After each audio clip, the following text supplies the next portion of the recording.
생명은 강제성을 띄어야 한다. 생명은 강제성을 띄어야 한다라는 제목으로 하나님 말씀 나누도록 하겠습니다. 고대 그리스 정치가이며 옹병가였던 데모스테네스라는 분이 있습니다. 이분이 이름은 우리에게 알려지지 않았을지라도 이분이 했던 명언이 우리 모두가 쓰고 있는 그런 명언입니다. 침묵은 금이다. 이 명언을 이분이 하게 하신 것입니다. 여러분, 우리나라에도 이 침묵은 금이다라고 좀 비슷한 속담이 하나 있습니다. 뭐가 있죠? 가만히 있으면 중간이라도 간다. 괜히 쓸데없이 입을 놀려서 스스로의 위상을 깎는 행위를 하지 말라. 침묵이 굉장히 우리에게 중요하다. 이걸 강조하는 속담이기도 합니다. 저는 그런데 요즘 시대는 이 침묵이라는 명언이 우리에게는 좀 들어맞지 않는다라고 생각합니다.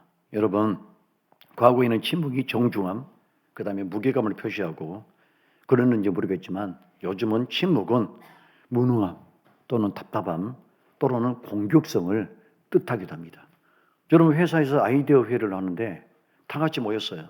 팀장을 중심으로 모여서 아이디어를 하는데 다른 사람들은 이렇게 저렇게 다 이야기를 하는데 자기 혼자 꿀먹은 벙어리처럼 말 한마디 안 한다. 그러면 회사에서는 그 사람의 침묵을 뭐로 보겠습니까? 무능함으로 보는 거죠. 저 사람 무능한 사람이야. 보니까 한마디도 못하는 거고 머릿속에 들어있는 게 없는 것 같아. 이렇게 말할 수 있다는 거죠. 그 다음에 두 번째, 우리가 생활 속에서 다 웃고 말하는데 그 사람은 만날 때마다 교제할 때마다 말 한마디 하지 않고 그냥 이렇게 가만히 있다. 무슨 생각을 하게 되죠? 아이고, 저 사람은 답답한 사람이야. 뭐 말을 전혀 하질 않아. 너무너무 답답해, 깝깝해. 이런 얘기를 듣게 되죠. 가정에서 아내가 어느 날부터 남편에게 말도 하지 않고 말도 걸지 않는다. 여러분, 이것은 무엇을 뜻할까요? 이건 공격성이에요. 여자분들이 남편한테 말을 걸지 않는 것은 바로 공격성입니다. 그래서 우리 아내가 나에게 말을 하지 않는 것은 뭔가 굉장히 심히 불편한 게 있는가 보다, 이렇게 감지할 수가 있습니다. 어떤 할아버지 할머니가 부부싸움을 크게 했어요. 부부싸움을. 그래가지고 싸움을 한 다음에 할머니가 어떤 행동을 취하느냐면 할아버지하고 예전에는 도란도란 밥 먹으면서 이야기를 했는데 절대 말을 안 합니다. 말 안 하고 밥 차려다 주고 옆에서 바늘지만 이렇게 돋보기 속에서 이렇게 바느질만 합니다. 이 할아버지는 옛날부터 할머니하고 항상 밥 먹을 때 도란도란 이런저런 얘기하고 과거 이야기도 하고 또 옛날에 서로 연애했던 이야기도 하고 그러는데 할머니가 말을 안 하니까 가슴이 답답해서 미칠 지경이에요. 이거 어떻게 하면 좋냐. 내가 먼저 말하면 내가 지는 것이고, 그래서 저 한망구가 말할 수 있도록 내가 아이디어를 내야 되겠다 해가지고 이분이 생각하는 게 뭐냐면 갑자기 옷장을 막 뒤지는 거예요. 여기저기. 그게 어디 있지? 여기 열었다가 여기 열면서 또 그게 어디 있지? 그러니까 할머니가 말하고 싶죠. 도대체 무엇을 찾는지 저렇게 하루 종일 옷장을 뒤지니까. 근데 할머니가 말해버리면 지는 거니까. 그래서 할머니가 꾹 참고 있었는데 할아버지가 더 오버 액션 하면서 그 중요한 게 어디 갔지? 그거 없으면 우리 집 큰일인데 그게 어디 갔냐? 이렇게 말했더니 할머니가 결국 견디지 못하고 도대체 찾는 게 뭐예요? 라고 한 거예요. 할아버지가 그때 뒤를 돌아보더니 찾았다, 우리 할망구 목소리. 이랬다는 거예요. 그래서 결국에는 할아버지가 승리했다라는 그런 얘기입니다. 여러분, 지금 말하지 않는 배우자였어요. 말하지 않는 배우자. 우리 집안에 남편이 삐져서 말하고 있지 않다. 우리 아내가 삐져서 말하고 있지 않다. 이 방법을 써보세요. 어디 갔지? 어디 갔지? 이렇게 얘기하면 반드시 그 배우자가 찾는 게 뭐냐고 이렇게 물어보면서 대화가 다시 성립이 될 것입니다. 여러분, 우리가 예수님에 대해서 선입견 하나 갖고 있는데 예수님은 하나님의 아들이니까 침묵을 많이 하시는 분이라고 생각하는 경향이 있어요. 여러분, 과연 그럴까요? 성경 좀 읽어보신 분들은 예수님께서는 의로 할 말씀을 다 하셨어요. 할 말씀 다 하셨고 잘못된 것에 대해서는 반드시 짚고 넘어가셨고 심지어 십자가상에서 돌아가실 때도 7마디 가상실언의 말씀을 예수님께서는 하셨습니다. 그러니까 예수님은 절대 침묵하시는 그런 분이 아니었다는 것을 우리가 확인할 수 있습니다. 자, 예수님은 어느 날 한 바리새인의 집에 초대가 돼서 그 초대에 응하게 되십니다. 이런 바리새인들은 예수님과 어떤 관계입니까? 사이가 좋지 않습니다. 늘 예수님을 공격하고 빈틈만 있으면 그 흠을 찾아서 예수님을 함정에 빠뜨리려고 했던 부류들이 이 바리새인들입니다. 그런데 예수님은 바리새인들이 이런 사람들임에도 불구하고 그들이 초대를 응했을 때 거절하지 않으셨어요. 그리고 우리가 예수님께로부터 배울 수 있는 것은 뭐냐면 우리가 누군가로부터 감정이 좋지 않을 때 우리는 감정의 벽으로 쌓아버리지 않습니까? 어떤 미움의 벽을 내가 다시는 저 사람을 만나지 말아야 되겠다, 상종하지 말아야 되겠다라고 하는데 예수님께서는 그래도 마음의 문을 한켠은 열어두고 계셨다는 겁니다. 우리 예수 믿는 성도들이 주님께로부터 배울 점이 분명히 있었다는 겁니다. 자, 예수님께서 이 바리새인의 집에서 총 3가지의 화두를 말씀하셨습니다. 제가 설교 시간이 짧으니까 다 말씀 못 드리고 2가지만 여러분에게 말씀을 드립니다. 첫 번째 무슨 얘기를 했냐면 예수님이 바리새인의 집에 갔더니 잔치가 벌어지니까 굉장히 주변에 많은 사람들이 거기에 모인 겁니다. 그런데 그들의 행동들을 유심히 보니까 이 사람들이 서로 높은 상자에 앉으려고 눈치를 보는 눈치 게임을 하고 있는 겁니다. 예수님께서는 보실 때는 다 도토리 키재기 많은 사람들이 모이는데 자꾸 자기가 더 높은 어떤 그런 것들을 생생내려고 그 높은 자리에 앉기 위해서 발악을 하는 아귀다툼을 하는 모습을 주님께서 보시면서 거기에 대해서 일침을 가하십니다. 너희는 잔치 자리에 청혼을 받았을 때 절대 상석에 앉지 마라. 상석에 앉지 마라.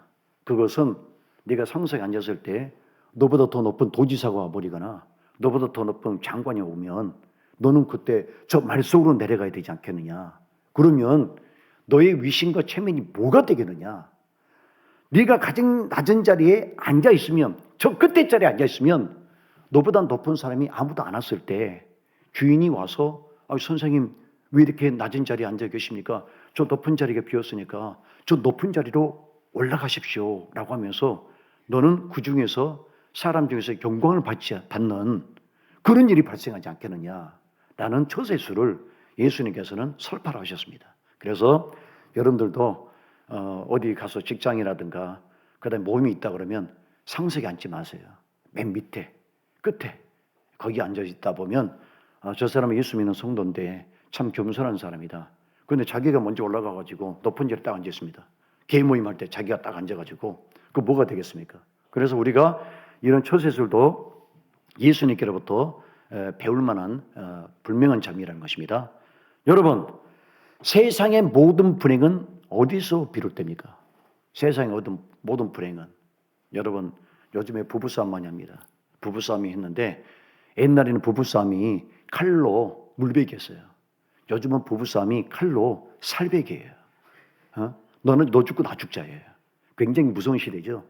옛날에는 그렇게 남편한테 두들겨 맞아가지고 눈탱이가 밤탱이 되고 아침에 계란 굴려도 저녁이 되면 남편은 밥 차려주는 그런 시대가 됐는데 지금은 부부들이 굉장히 날카로워요. 가정도 행복이 없어요. 그런데 이 부부싸움의 성격 차이 아니면 물질적인 어떤 경제적 문제 이런 것들을 다양하게 제기하지만 그 근본 뿌리는 서로 교만하기 때문에 그래요. 남편은 아내를 무시하고 그 다음에 아내는 남편을 무시해요. 네 같은 게 뭐냐? 밖에 나가면 굉장히 좋은 여자들 많다. 밖에 나가면 멋있는 남자들 많다. 그러면서 자기 배우자를 무시하기 때문에 그때부터 문제가 발생하게 되는 것입니다. 그러니까 자존심을 조금만 내려놓고 상대방에게 귀 기울이면 해결되지 않을 문제는 거의 없어요.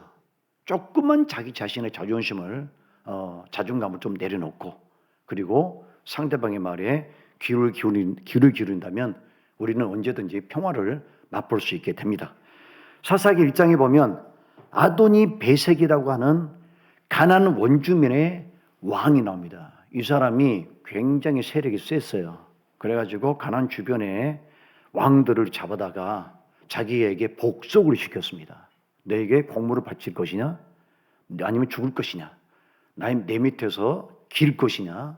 아니면 죽음을 당할 것이냐? 이걸 요구하게 되거든요. 이 사람이 무슨 짓을 했냐면 이 아도니 베색이라는 사람이 그 주변 가나안 왕들 붙잡은 왕들을 갖다가 복잡한 왕들을 갖다가 이 엄지발가락 양쪽, 엄지발가락 양쪽, 엄지손가락 양쪽 이걸 다 잘라버린 거예요. 그럼 여러분 엄지발가락이 잘리게 되면 사람이 어떻게 걸음을 걸을까요? 엄지발가락이 중심점이기 때문에 절게 됩니다. 절게 됩니다. 이게 무슨 얘기냐면 사람을 강제로 병신을 만들어버린 거예요. 네가 왕이냐? 너는 나보다 내 밑에 발꿈치보다도 못한 그런 낮은 사람이다. 이것을 그 사람에게 수치로 그리고 각인을 시켜주기 위해서 이 발가락을 자르는 그런 못된 행동을 했던 겁니다. 그런데 이스라엘 나라가 이제 가나안 땅에 쳐들어갈 때 이 아도니 베섹을 잡았어요. 그래놓고 무슨 일을 했냐면 우리가 얘기 들어보니까 네가 왕년에 가나안 왕들을 잡아가지고 발가락 손가락을 잘랐다더라. 너 그렇게 살았지? 우리가 너에게도 똑같이 그렇게 해줄게. 네가 다른 사람 무시하고 다른 사람들 그런 식으로 모멸감을 주었지? 우리가 똑같이 너에게 모멸감을 줄게. 그러면서 그 사람 발가락과 엄지손가락을 잘라버리거든요. 이 사람이 울면서 하는 얘기가 내가 다른 사람들이 주었던 그 모욕 그대로 내가 받게 됐다는 거예요.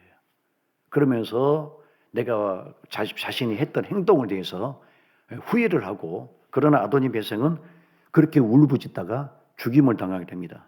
여러분 교만해서 내가 누군가를 무시하지 않습니까? 내가 누군가를 깔아뭉개죠. 그러면 그 사람이 반드시 그게 나중에 내게 공격성 화살로 돌아오게 됩니다. 저는 지금도 어떤 분이 했던 이 말을 절대 잊을 수가 없어요. 정말 명언이에요, 명언. 여러분 머릿속에 담아두십시오. 내가 올라갈 때 만나는 사람들에게 잘해주어라. 그 이유가 뭐냐? 내가 내려올 때 그 사람들을 다시 만나게 된다. 내가 올라갈 때 내가 높은 자리에 올라갈 때 그 사람들을 깔아뭉개고 업심 여기면 내가 내려올 때 그 사람들이 나를 어떻게 대하겠습니까? 꼴 좋다. 그리고 얼마나 많은 비난을 받고 손가락질을 받겠습니까? 바로 그거예요. 그러니까 내가 올라갈 때 잘해줘야 돼요. 내려올 때 그 사람들이 안타까워하죠. 그리고 아픔을 나눠주는 나의 든든한 후원군이 될 수 있습니다. 여러분 믿음의 종들은 겉부터 속까지 안방부터 마당까지 겸손할 수 있기를 바랍니다. 자, 두 번째 하신 말씀이 오늘 우리가 읽은 이 본문의 큰 잔치 비유입니다. 자, 이 큰 잔치 비유는 잔치 비유하고 조금 어울리지 않는 비유거든요. 이 비유는 왜 주님께서 말씀하셨냐면, 자, 오늘 우리가 읽지 않았지만 14장 14절 한번 우리 읽어보도록 하겠습니다. 이 비유가 왜 나오게 되는지 14장 14절 시작. 그러면 그들이 갚을 것이 없으므로 내게 복이 되리니 이는 의인들의 부활시에 내가 갚음을 받겠습니다 하시더라. 아멘. 자, 주님께서 큰 잔치 비유에 대해서 말씀하시는 그 배경에는 부활에 대한 주님의 첫 번째 언급이 있었습니다. 여러분, 우리가 나중에 주님이 이 땅에 다시 오시지 않습니까? 그죠? 지구는 반드시 멸망이 있고 끝이 있다라고 성경은 얘기해요. 무한대로 움직이는 것이 아니고 성경은 그것을 예언을 해놓고 있는데 주님이 다시 이 땅에 오게 되면 그때 부활이 있게 됩니다. 예수를 믿는 성도들은 생명의 부활로 들어가고 예수를 믿지 않는 사람들은 지옥의 부활로 다시 살게 돼서 지옥으로 들어가는 그런 두 가지 부활이 우리에게 이 세상에 나타나게 됩니다. 이제 그러다 보니까 우리 예수 믿는 사람들이 예수를 믿으면서도 이런 신앙의 회의감들을 갖고 예수를 믿는 분들이 있습니다. 내가 믿는 이 신앙이 진짜 내게 도움이 되는 것인가? 아니면 내가 잘한 선택인가? 내가 이렇게 어렵고 힘든 가운데 주의 성수를 하면서 하나님을 섬기면서 이것들이 과연 헛되지 않은 것들인가? 이런 생각들을 갖고 있지요. 우리는 이런 생각들과 열심히 분투하고 싸우면서 믿음을 지켜가는 거예요. 그런데 나중에 무슨 일이 벌어집니까? 진짜 주님의 영광이 이 땅에 나타나게 된다는 거죠. 2000년 전에 십자가에서 돌아가시고 부활하셨던 그리고 하늘로 승천하셨던 그 예수님께서 마지막 때에 다시 이 땅에 오시게 되죠. 그게 부활의 잔치예요. 그런데 그 부활은 우리에겐 잔치가 되지만 예수님을 믿지 않았던 사람들은 이제 곡소리가 나는 겁니다. 완전히 다른 거죠. 그래서 이런 엄청난 대이변의 사건이 그때 벌어지게 된다라고 해서 이 부활을 잔치에 비유하는 그런 내용입니다. 자, 그런데 이 큰 잔치를 비유하는데 그 비유 내용을 보면 이 주인이 거나게 잔치를 벌였어요. 큰 잔치를 벌였습니다. 이 사람이 마을에서 유력자고 그다음에 그 마을에서 말귀 좀 통하는 사람이죠. 우리말로 하면 마을에서 방구 좀 낀다는 사람이 되겠죠. 그렇지, 한국식으로 표현하면. 이분이 잔치를 벌였는데 그 잔치에 오기로 했던 사람들이 거기 이제 마을에서 유력자니까 누가 오겠습니까? 다 백점 있고 돈 좀 있고 그다음에 거기서 지명도가 있는 사람들이 약속을 해서 잔치에 오기로 돼 있었는데 종들이 막상 가서 당일날 그들을 모시러 갔더니 하는 말들이 나는 오늘 못 가겠다고. 나는 밭을 샀으니까 밭을 가서 좀 봐야 되겠고 한 사람은 나는 그 사업차 좀 밖에 나가봐야 되겠다고 그러고 어떤 사람은 내가 장가 간 지 얼마 안 돼서 나는 지금 신혼이다. 그런데 다닐 지금 시간이 없다. 이런저런 이유로 많은 사람들이 잔치에 오지 않게 됩니다. 종들이 발등에 불이 떨어졌어요. 주인에게 가가지고 주인님 어떻게 하면 좋겠습니까? 많은 사람들이 핑계를 대고 잔치에 오지 못하게 됐는데 자리가 다 비게 됐습니다. 그때 주인이 그러면 그 처음에 불렀던 그 사람들은 놔두고 차치하고 먼저 1차적으로 사거리 나가서 사람들을 데려와라. 누구를 데려올까요? 가난한 사람들, 병든 사람들, 빽 없는 사람들, 길거리에서 할 일 없이 노는 사람들, 이런 사람들을 무작정 데려다가 잔치 자리를 채우라는 거예요. 그렇죠? 종들이 주인의 명령을 따라서 잔치 자리를 채우고 두 번째, 보니까 1차적으로 사람을 불렀는데도 자리가 군데군데 비어요. 그래서 2차에 다시 주인이 나가서 산이라든가 길이라든가 그런 데서 일하는 사람들을 무조건 데려와라. 무조건 데려오라라는 겁니다. 자, 그래서 이 사람들을 데려다가 강권해서 오기 싫다는데도 불구하고 아니 우리 주인님 몰라요? 우리 주님하고 아는 사이지 않습니까? 왜 안 오십니까? 우리 주님 오시래요. 나 같은 사람 가면 그런데도 불구하고 그 사람들을 끌어다가 잔치 자리를 채우게 됐다라는 것이 이 큰 잔치 비유의 바로 내용입니다. 여러분, 이 큰 잔치 비유가 무엇을 말하냐면 1차적으로 부른 사람들이 누구였습니까? 그 잔치에 들어오기 자격 미달인 사람들. 원래는 거기는 누가 오기로 했습니까? 원래는 세상에서 그 마을에서 잘 사는 사람들 그리고 조금 영광이 있는 사람들이 오기로 했는데 이제는 병든 사람들, 맹인들 이런 사람들이 그 자리를 차지했어요. 그러니까 1차에 온 사람들은 누구냐? 그 잔치에 들어갈 때 자격 미달인 사람들이 거기에 들어오게 됩니다. 여러분 앞으로 천국에 누가 들어갈까요? 천국에 누가 들어갈까요? 빌 게이츠 아니면 세계에서 유명한 그런 재계 인물들 아니면 유명한 그런 정치인들 아니면 학자들 그런 고면 명성을 갖고 있는 사람들이 천국에 들어갈까요? 천국이 앞으로 우리 예상과는 전혀 반대 일이 벌어져요. 저 사람이 어떻게 천국에 왔지? 저 사람은 보니까 아주 늦게 예수님을 믿었고 늦게 예수님을 영접했던 사람인데 어떻게 저 사람이 천국에 들어왔지? 그리고 저 사람은 그렇게 도덕적인 인물이 아닌데 천국에 들어왔네? 이런 예상을 깨는 일들이 벌어지게 된다는 겁니다. 여러분, 예수님이 십자가에 매달릴 때 오른편의 강도가 천국에 들어가거든요. 그 사람은 평생 사람을 죽이고 살았던 강도입니다. 살인 강도. 그래서 십자가형을 받았는데 그 사람이 마지막에 예수님께 자신의 잘못을 회개를 합니다. 주님께서 말씀하시죠. 오늘 내가 나와 함께 낙원에 있을 것이다. 보세요. 오른편 강도는 자격 미달이에요. 들어갈 수 없는 사람이에요. 우리가 천국 가는 많은 사람들이 나같이 부족한 사람, 나 같은 죄인이 우리가 천국에 들어가게 될 겁니다. 이런 깊은 은혜들을 받는 일들이 우리 가운데 벌어지게 됩니다. 여러분 천국에 들어갈 때 지금 예배 시간에 눈 감고 주무시는 분들이 있거든요. 이런 분들도 들어갈 수 있어요. 눈 뜨는 사람만 들어간 게 아니고 눈 감고 있는 사람들, 자주 감는 사람들, 이런 사람. 저 사람 예배 드릴 때 날마다 눈 감고 잠만 잤던 사람인데 천국에 와 있어. 그럼 눈 뜨는 사람은 못 오는 거예요. 그럼 우리가 생각하는 예상을 깨트리는 일들이 천국에서 벌어진다는 얘기입니다. 자, 그러면 우리가 그런 생각을 할 겁니다. 그런 생각. 우리가 갖고 있는 천국에 들어가는 조건은 우리는 선한 사람, 착한 사람, 예수님을 믿지 않더라도 내가 도덕적으로, 내가 윤리적으로 부끄러움이 없으면 천국에 들어간다라고 나름대로 확신을 해요. 근데 성경에서는 뭐라고 얘기합니까? 착함과 의로움을 가지고 천국에 들어갈 수 없다. 오직 예수 그리스도의 이름을 붙잡는 사람이 들어간다. 이렇게 거기 자격 조건을 명시하고 있거든요. 그런데 많은 사람들이 이 성경의 교리들을 많은 사람들이 싫어해요.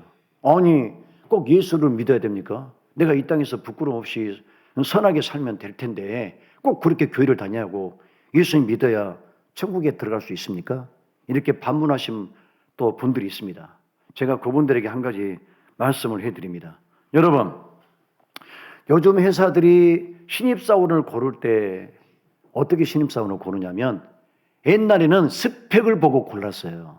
공부를 얼마나 했냐, 어느 좋은 대학을 나왔느냐, 아니면 유학을 갔다 왔냐, 안 갔다 왔냐, 자격증이 있느냐, 없느냐, 이런 걸 가지고 신입사원을 뽑았거든요. 여러분 요즘 뉴스 보시죠.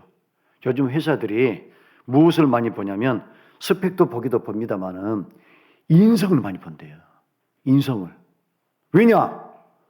아니, 이 친구가 서울대로 나오고 머리는 똑똑한데 회사에서 인성이 나쁘다 보니까 대리하고 충돌하고 과장님하고 충돌하고, 그리고 명령하면 듣질 않아요. 내가 왜 과장님 명령을 들어야 됩니까? 내가 이런 거 하려고 왔습니까? 여러분 하다 보면 뭡니까? 회사에서 청소도 할 수 있고 그러지 않습니까? 내가 꼭 이런 거 해야 돼요? 나는 요즘 청년들에게 한 가지 얘기합니다만은 자기가 하는 업무를 딱 정해놨어요. 더 이상 하지 않으려고 그래요. 여러분 진짜 윗사람에게 인정받는 게 뭔지 아십니까? 다른 사람이 하지 않는 거 좀 해보십시오. 다른 사람 안 하는 거. 그게 굉장히 인사고과에 크게 작용을 합니다. 꼭 무슨 실적을 올려야 되고 무슨 능력을 올려야만 되는 게 아닙니다. 여러분, 그런데 이 회사가 사람을 뽑을 때 스펙보다는 인성을 봤다. 그러면 떨어진 사람이 회사를 찾아가가지고 나는 스펙이 굉장히 좋은데 왜 떨어졌습니까? 라고 대항할 수 있어요? 거기다가 불평을 호소할 수 있습니까? 아니죠. 그것은 그 회사의 조건이에요. 그 회사가 칼자루를 쥐고 있고 그 회사가 말하는 신청 자격 요망에 들어가는 부분입니다. 그러니까 내 마음대로 내가 조건을 바꿀 수 있는 게 아니에요. 천국의 조건은 뭐죠? 천국의 조건은 사도행전 4장 12절, 다른 이로서는 구원을 얻을 수 없나니 천하 인간의 구원을 얻을 만한 다른 이름을 우리에게 주신 일이 없음이니라. 저는 교회는 안 다녔지만 불교는 열심히 믿었고요. 저는 굉장히 선하게 살았습니다. 저는 이슬람을 열심히 믿었습니다. 예수님 믿지 않았지만 종교성이 있었고요. 그리고 또 열심히 살았습니다. 이런 분들이 천국에 갈 수 있습니까? 못 온다는 거예요. 왜냐하면 예수님만이 우리 구원의 통로라고 분명히 성경에서 기록을 하고 있기 때문입니다. 그래서 오늘 여기에 보면은 자격 조건이 미달된 사람들이 천국에 들어온다는 것은 내가 비록 선행적으로 결함이 있고 그리고 인간적으로 결함이 있지만 주님 앞에 나는 죄인입니다 라고 무릎 꿇은 사람들이 반드시 천국에 들어오는 그런 일들이 있다는 것을 우리에게 암시해 주고 있습니다.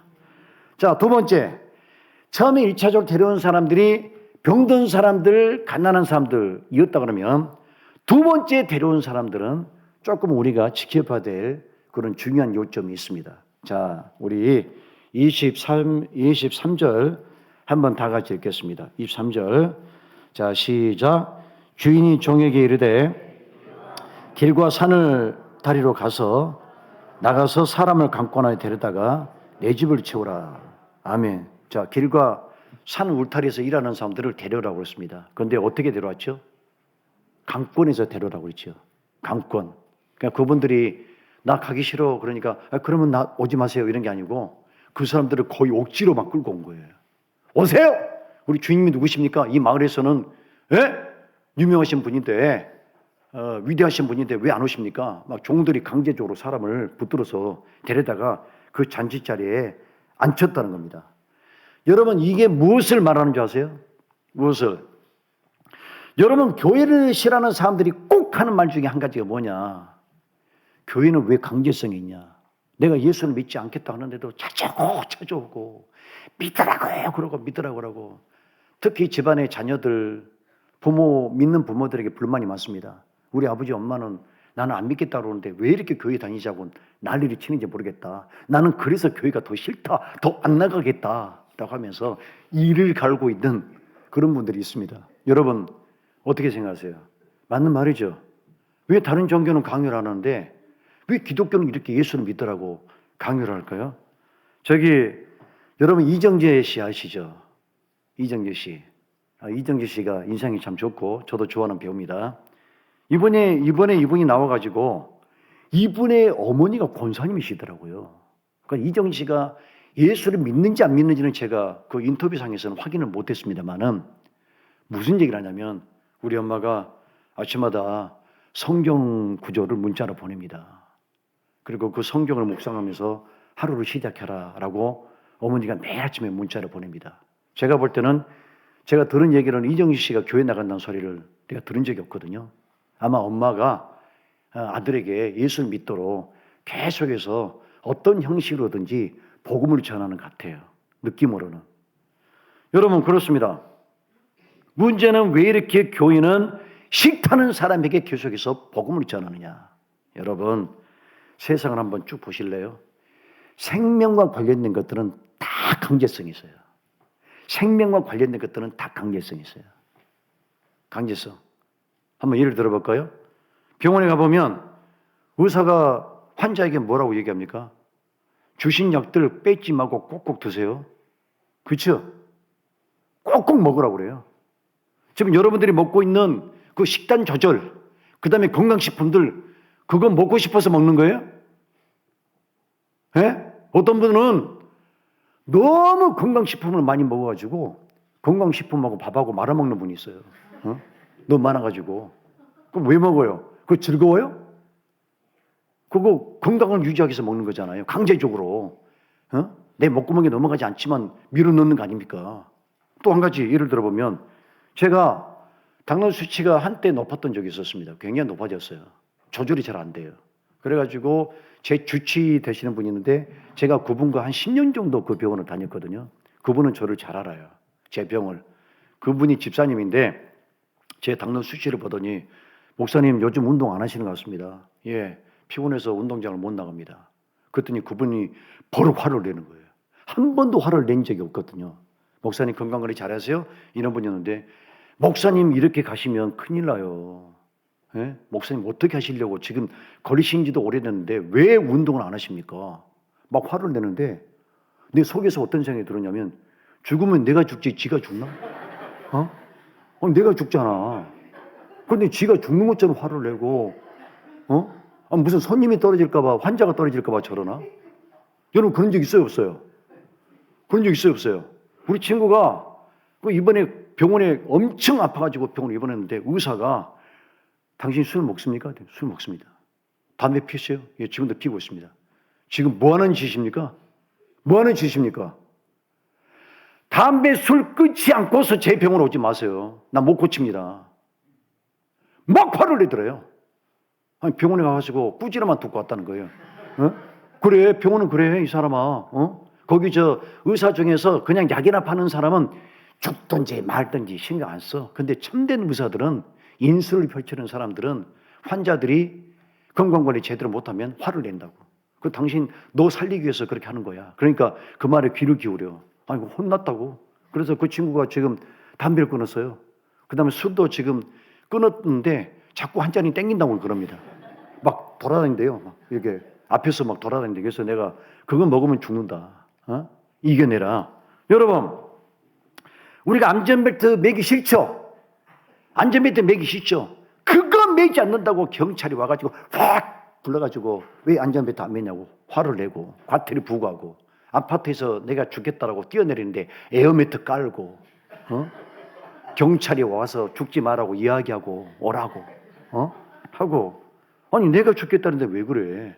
지금 여러분 겨울철 되니까 국가에서 무엇으로 홍보합니까? 독감 주사 맞으라 그러고 코로나 예방 주사 맞으라 그러고 아니 자기네들이 죽어요? 지금 여러분들이 자녀들에게 주시는 그 음식들이 뭡니까? 여러분들이 자녀들에게 잔소리하는 음식들이 뭐예요? 먹어서는 안 되는 것들, 몸에 해로운 것들, 내 생명을 죽이는 것들. 이 모든 것들에 대해서 부모들은 경각심을 가지고 자녀들과 충돌하면서까지 그 음식을 먹지 말라고 그래요. 여러분, 세상에 생명된 것들은 뭐가 관련이 있다고요? 강제성과 관련이 있어요. 내가 싫어서 안 먹는 게 아니고 싫지만 내가 먹어야 됩니다. 왜냐하면 내 생명이 유지되는 그게 바로 첩경이기 때문입니다. 여러분, 왜 주님께서 강권에서 집을 채우라 하셨습니까? 그 이유가 뭘까요? 바로 그거예요. 예수님을 믿지 않으면 지옥에 떨어지기 때문에 그 엄연한 사실이 있는데도 불구하고 사람들이 예수님 믿지 않기 때문에, 그래서 그들에게 생명의 길을 우리가 안내하기 위해서 우리는 강제성을 가지고 그들에게 복음을 전하는 겁니다. 이게 원리가 똑같은 원리예요. 알라를 찾다가 예수를 발견하다라는 저자 유빌 프리시라는 사람이 있습니다. 이 사람이 이슬람 사람인데 이 사람이 독실한 이슬람 교도입니다. 어떻게 예수님 믿게 되느냐? 이 사람이 예수가 십자가에 죽었다가 살아났다고 얘기를 들었는데 자기는 죽지 않고 잠깐 기절했다가 살아났다고 그렇게 생각했답니다. 가사 상태에 있다가. 그런데 이분이 이슬람에서는 마호메트를 어떻게 가르치냐? 마호메트가 굉장히 선하고 착한 사람이라고 가르친대요. 어릴 때부터. 자기는 그렇게 교육을 받았대요. 마호메트는 친절하고 사랑을 베푸고 자비로우고 그런 분이다라고 했는데 이분이 장성해서 이 사람이 좀 지성적인 사람이라 마호메트의 행적이라서 공부를 했습니다. 공부를 해보니까 마호메트가 어떻게 죽은지 아십니까? 마호메트가 죽을 때 이상한 소리라고 죽었대요. 나는 흑마술에 걸렸다. 그리고 횡설수설 굉장히 추하게 죽었고 이 사람은 굉장히 변태적인 모습도 있었어요. 마호메트는 자기 아들의 며느리를 빼앗아서 자기 부인으로 삼았어요. 이것이 할 짓입니까? 그 아들은 뭐가 되는 거예요? 그리고 이 사람이 사람을 굉장히 많이 죽였거든요. 사람을 대학살하는 일도 있었고 그 다음에 사람들에게 낙타의 소변을 억지로 먹이는 그런 기행적인 행동도 있었어요. 이분이 그걸 공부하다가 시험에 들어버린 거예요. 아니 우리가 존경했던 마호메트가 이렇게 잔인했던 사람인데 왜 그런 것들을 숨기고 이 마호메트의 선한 모습을 위장되게 거짓되게 우리들에게 가르쳤냐? 이분이 그러면서 눈길을 돌린 게 기독교의 예수님입니다. 예수님을 연구해 봤어요.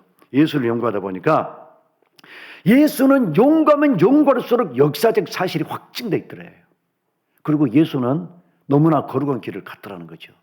그래서 이 사람이 나는 이제부터 마호메트를 버리고 나는 예수님을 믿어야 되겠다라고 생각해서 이분이 호텔에서 기도합니다. 플로리다 올란도 한 호텔룸에서 거기서 기도를 했어요.